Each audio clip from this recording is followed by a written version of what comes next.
I am here in North Tacoma in the Buckley community at a Craftsman home that I just recently sold, and I wanted to share what the top 3 things that home sellers should do to prepare their home for sale.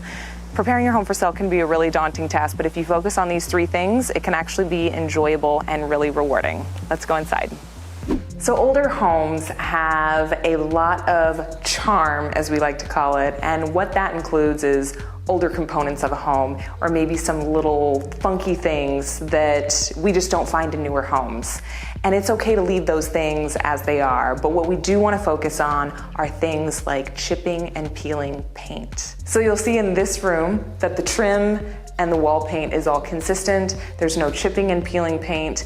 We did have to do quite a bit of touch up in this room. It's just what you have to do after you've lived in a home for 40 years. You need to do some upkeep and touch up paint. It's really important to do those things before you sell because that could be a financing requirement. So no chipping and peeling paint, make it consistent, and the buyers will not necessarily care if it's the color of their choice because they'll walk in and be able to feel like they can live in it and make it their own over the years. So I talked about paint consistency, and you can see in here we have green cabinets. These cabinets were installed in the 40s. They're a solid wood cabinet, and although it isn't the preference necessarily of the buyer, because it is all clean and consistent, they were able to come into this room and be able to envision themselves living here and maybe keep these cabinets, but in the future, if they wanted to replace them, they certainly could. But the seller did not have to spend money on upgrading these items, but rather focus on creating a clean and consistent home for the next buyer. So the second thing that you want to focus on as a seller is making sure that all of the systems in the house are operating as they should. That includes the plumbing, the electrical, the HVAC system, the roof, and the foundation. So one of the things that we had to fix before we listed the house was the plumbing at the kitchen sink. There was a blockage, and unfortunately the water was barely running, so we made sure to get a plumber in here to fix that right away. And of course that happened before we listed. Another component that is really important to know is that these are not brand new appliances. Now sometimes it can be profitable for a seller to replace all of the appliances if they are really dated or just not well functioning, but this was a scenario where it didn't necessarily pay to have the seller install brand new stainless steel appliances, and they work just fine. So we're down here in the basement, right next to the furnace. The furnace actually originally was an oil furnace. It's now been converted to gas and was converted almost 35 years ago. But I wanted to point this out specifically because some sellers would feel like, oh my gosh, I have to replace this furnace because it's so old and antiquated. And the reality is that the seller didn't have to. It's functioning. We were able to provide the seller or the buyer a home warranty to reassure her that it'll function at least for the next year.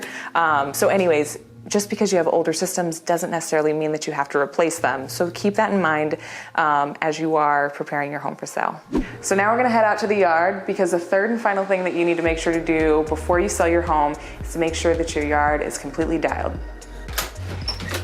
So the third and final thing that needs to get done is taking care of your yard. First impressions are so important. So be sure to spend time mowing your lawn, mulching your garden beds, weeding your garden beds, trimming bushes and shrubs. But if you're going to spend any additional time on one certain area, it's going to be the first impressions of the home. It's the first thing that a buyer sees when they pull up to the house, and it's the last thing that they see as they're leaving. So make sure that you leave a really strong impression, and your agent will be able to counsel you on some very specific, unique things to make sure that your house stands out from the rest. The final step and icing on the cake is staging. Your realtor is absolutely going to be able to help you find a stager to stage your home entirely. And the reason why this is so important is that when a buyer comes in and they see it furnished, they're going to be able to envision themselves here. It warms up every single space, and it optimizes the professional photos and the video that your agent provides you when they list your home. So get your house staged. So I hope these 3 things were really valuable to you. Selling a home is not a small task, and it's important that whether you've lived in the home for 3 years, or you've lived in the home like this owner for over 40 years, that you're honoring the legacy that you've built. And by doing these things, you'll not only optimize how much money you make, but you will be leaving behind a wonderful home and legacy for somebody else to care for.